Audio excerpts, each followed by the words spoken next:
Hey guys, welcome. Here we are, Future Magic, and we are chatting to Sean, and we're going to get into all things new because this is bright and shiny and it's about to open, and it's the new year. It's just ticked over the new year and it's pretty exciting. So welcome, man. Thanks, man. Thank you. Yeah, good. Thanks for inviting us and letting us come in here. No, it's all right. So Thanks for first things first, mate. What are we drinking? We're drinking West Coast IPA, core range West Coast, called Welcome to Paradise. The absolute star of the show is Strata and Idaho 7 hops. Yep. And just going for like classic West Coast vibes, like nice and punch in the face, bitter and dank piney, Nice a bit of dank, citrus it's got that nice. Strata gives a nice kind of bit of almost a funk to it. Yep. I'm a big fan of this beer. We brewed this particular batch down at Black Hops the same day that we did the Thriller. Oh yeah. So it was the day Thriller before. from Manila. Same 2 batches, the same couple of days as that. Yeah, no, it's nice. It's exactly as you said too. Like the colour is. The camera won't be able to pick this up anyway, but I can see how crystal clear it is. That's exactly what you want. Like such a good. What's the ABV on it? It's 6.6. Yeah, okay. Doesn't taste that big, hey? Nah. It's tasting really nice. I'm a fan of beers that are might be bigger beers. Yep. But still quite nice and drinkable and. Yeah. So by the time this goes to air, you're probably already open, trading, running like crazy. I wouldn't be surprised if, as we talked about earlier, you're like, shit, we forgot this, and absolutely. Yep. What are you looking forward to when you open? What's the number one thing that you'll be able to like sit down and take a breath and be like, fuck yeah, we've done it? Mate, honestly, there's one thing that I've had quite a few dealings with, obviously, as anyone that's starting a brewery in Southeast Queensland or many other businesses. In terms of licensing, they probably would have dealt with Russell Steele. Yep. His big moniker for whether or not a hospo business is successful is you're standing around, looking, and all you see is smiling, happy faces. Yep. To me, that really struck a chord. That's all we want, you know. I kind of set off the cuff the other day to Reese, our business partner. He overheard me saying, and it's kind of become a little motto of ours, we want to have fun and make beer. Yep. That's it. A couple of simple things, hey? Yep. Yeah. That's just need a shitload of money to. Unfortunately. Where's the kit from? Where did you get it? How big is it? What's the special about it? So it's a 10 hec system. Yep. We got it from Boutique. So they got a few in.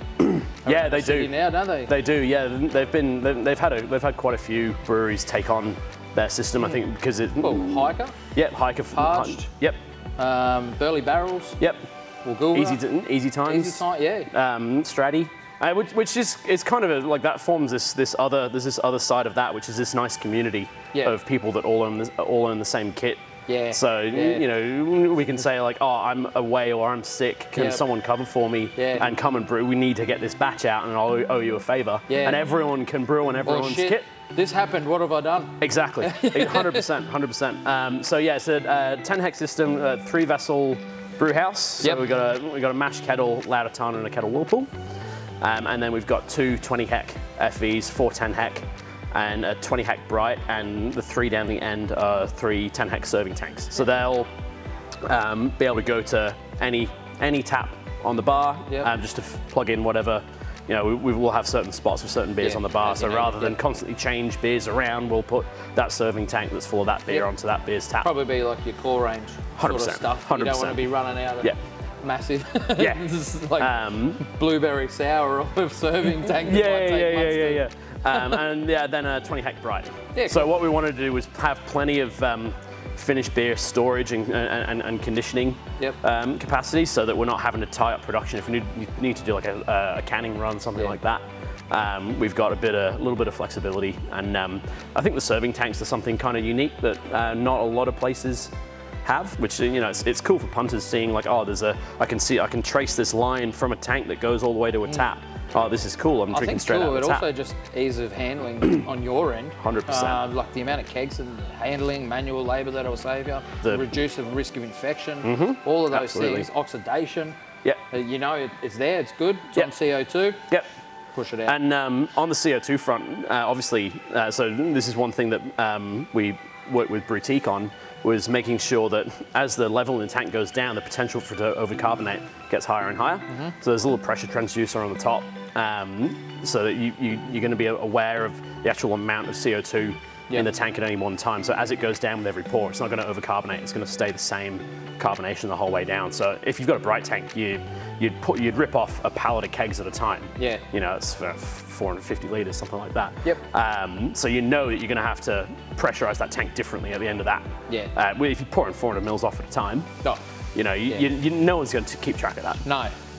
So it's really easy to overcarbonate them. So having that slight bit of technology behind it, behind such a simple thing, I think was kind of a cool little selling point.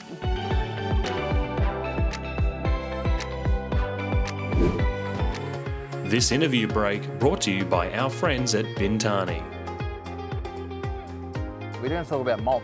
So barley is the traditional sort of grain that we use in beer, but you can also use wheat, sorghum, there's rye, there's a whole bunch of different grains that you can use. You can even use corn, rice. There's a whole bunch of grains essentially that you can use.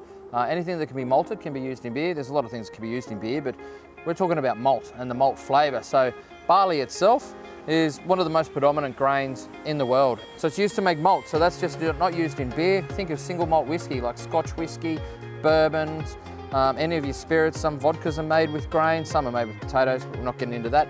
But yeah, so malt. So what is malt exactly? So it's a grain that has been malted. How do you malt a grain? There's a process around that. It's a pretty good process. Don't know how it got worked out. Like, they've obviously been making beer for thousands of years, and don't know what's happened. Someone either just sat down and a mistake happened, and then they worked out, oh, yeah, this makes a really cool beverage that makes me go off my head, or someone was a scientist and knew what they were doing and just never documented it. Pretty interesting, pretty cool stuff. Catch up the next break. We'll talk about how you make malt.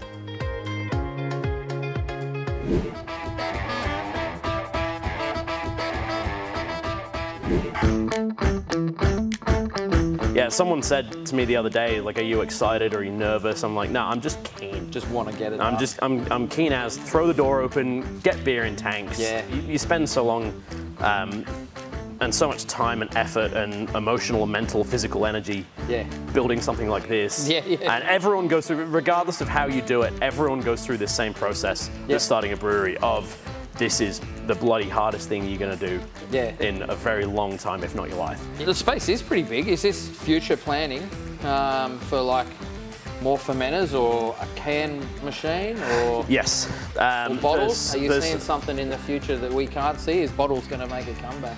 I think, mate, I think cans are here to stay. I think I think a lot of people would. A lot of people have strong opinions on this. On this, I think. I'm one of the firmly rooted in the can, and on the can side of the fence. Except, you know, those kind of gorgeous rare collection pieces, bottle fermented stuff, and so we want to do this like table beer and 100%. So yeah, we've got plenty of space in here for, as I said before, if we're lucky enough to be able to expand. We've got room for a whole full row of fermenters down the middle. A row of, so we've got 10 and 20 hec. We've got a room for 3 30 hec at the front, with still space for a small canning line. The whole place was designed with a bit of future-proofing in mind. Future magic if you hadn't thought about the magic you need in the future, right? So it was all really intentionally done, and kind of working with Boutique and the guys at Well Brewed. So Jake, Clemmy, and Lockie, with them on the design of the whole place, and you know, if we want to do these future-proofing things, how, you know, having a talk about how the best way to do it is. I'm really happy with the result. I think we'll end up with hopefully a pretty good brewery. Now, you mentioned earlier crowdfunding. Yes. So that got you to this point. What would you have done though if that didn't go through? Like, what was your fallback? Like, was there going to be some shit? How are we going to do this, or was it just going to be? I think I heard you say in another interview or something that maybe you just open as a bar with beer that you maybe contract brewed, or I'm not sure. But yeah, what was the... We had a few. Obviously, it was super successful. Like, what was your minimum that you target, and then what did you hit? Minimum was 200. And we ended up hitting 298. Yeah, sweet. So it's like 149%. Yeah, I think it was. Awesome support, which, you know, as a new brewery doing it, I think that's. I think that particular crowdfund has been somewhat polarizing to a few people. Yeah, it was super unique, and it's you know, we wanted to the idea of it was to get that community behind us and have a community that was, to have a brewery that was built by and for a community. And it really achieved that. Goal for sure. So I'm really super happy with how it's gone. If we hadn't have done it, we had a couple of like backup finance options, and the crowdfund itself, it still didn't get us 100% where we needed to go, so we did utilize a couple of those. And because of the springboard that crowdfund has led us to now, we're in a pretty good spot. The proof is in the pudding. People have trusted us enough to invest in a crowdfund in your for dream. us. So we've got a duty of care. In my opinion, to try and be responsible, and I want to do that, and that is by way of a thank you to them. So you trusted us. Let us show you what we can do with that trust that you've given us. And I hope that we're on the right track. This interview break brought to you by our friends at Convoy. Alrighty, so before the break we were talking about malt and how it comes to be. So this is barley. So it's just a little grain. You would have seen this is seeing all sorts of stuff. So what it has in here, this is not milled. So how they make it is they get the grain and they germinate it. And then it's different for all types of malt. So there's all different kinds of malts. There's hundreds and hundreds of malts all over the world. But basically what they do is they get the barley and they germinate it. So they do this by adding water to it. They soak it, they add some water to it at the set temperature. They germinate it at the right temperature, and the sugar that's in there to start the germination, to start the plant growing, this plant thinks it's going to start growing, and then it grows a little shoot out to anywhere between 3/4 to an inch long. And once it gets to that point, the maltsters cut that off. And how do they do that? Well, they get rid of all the water and they start heating up the malt. They churn it around and they heat it up and they bake it essentially. And how they bake it is in these huge big turbines. It doesn't have to be huge, you can do it at home in your oven.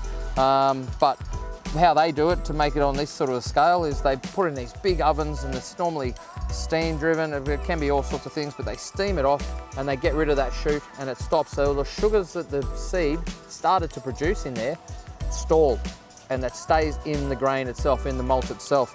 And then from there, you can make all sorts of different malts. We'll get into that in other breaks and whatever, but basically that sugar in the grain is malt, and that's what we want to get out. So that's why we crush the malt, so that we can get at the sugar and put it into the beer.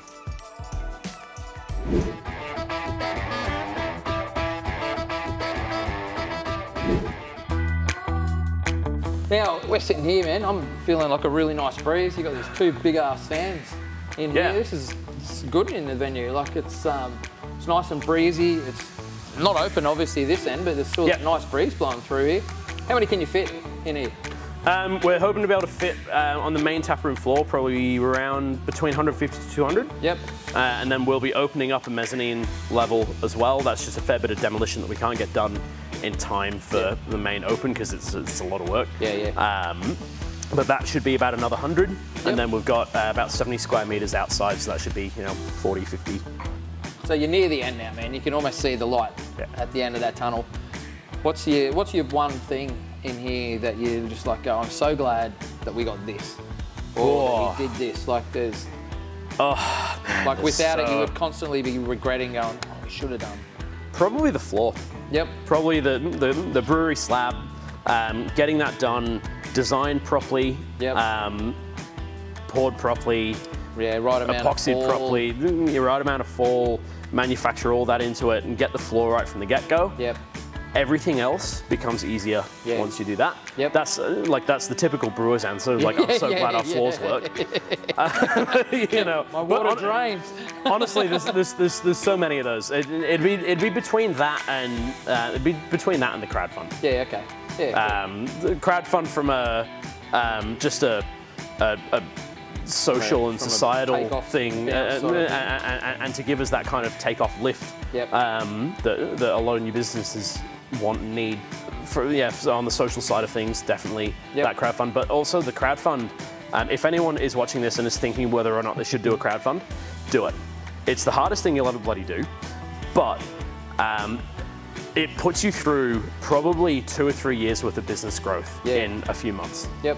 Like you've got to know your company inside and out. You've got to know your morals, your expectations, know your customers, know how to market to those customers, get all your socials down, get all your branding down, get all your policies down, get all of this stuff set out that normally takes companies a long time to figure out, and they kind of backtrack and think, how did we want to do this at the start and how do we relate that to now when we've got to do it? Yep. Doing that from the very beginning, I think's actually helped us become a more mature company from the get-go. So on just how to run a business side of things, I'd recommend anyone go and talk to Virtual and say what's needed. Yeah. Whether or not you're wanting to do a crowdfund, obviously don't waste the time. But like if it's not free, if it's on you, it costs you money. It does. It does. They take their admin fee and a cut of the of what you raise. Yep. Yeah. So taking care with things, you know, the main advice that I got given and we all tried to abide by was know what things you have to spend money on, and don't be afraid of spending money on those things, like getting your floors right, making sure that your tanks are all the ones that you want and in the configuration that you want, because it's really bloody hard and expensive to change later. And you know, but things you don't need to spend money on, unless you have the money to spare, don't spend money on. It's a massive game of budgeting because you've got so much outlay before you can see a cent of it. Yeah. 12 taps? Yeah. How many cores? How many specialties? 4 in core range at the moment, and there is a 5th that we actually need a little bit of help from community on. So core range as it stands at the moment is Magic Stick with the Session Pale Ale that you had before, Solar Lager, Welcome to Paradise, the one we just drank, West Coast, and Galaxy Dust, the New England IPA. And then the 5th one is Pale Ale.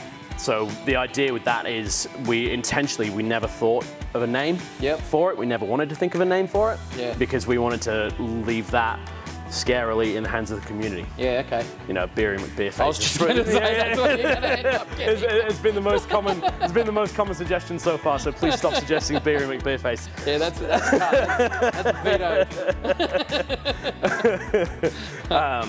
But you know, that's one of those things. I think really helps cement you in a community is letting the community own part of you and letting the community own what we're going to call one of our core range beers is So a lot of people have commented that we don't have a sour in core range, and that's for a really good reason. I think that the most common sour in Australia is just your general kind of fruited kettle sour or that type of thing. Pulling a box or something. And half the time they're either really expensive to produce or they're out of season, or so half the year it's great. Half the year it'll make 2. So we're putting our sours in seasonal range. And we're going to be using whatever fruits are in season. And so there'll be like a 3-monthly change on that. And there's a few beers that we're doing that with, and then the odd kind of special release and stupid beer that we want to make for Gabs or whatever. So we've refilled our glasses so that we can say thanks very much for having us here. No worries. Let's have the chat. We're going to do a cheers now, and then hopefully we're going to ask you to give us a tour, and we'll see how we go. 100%. So no worries. Cheers. Cheers. Thanks mate.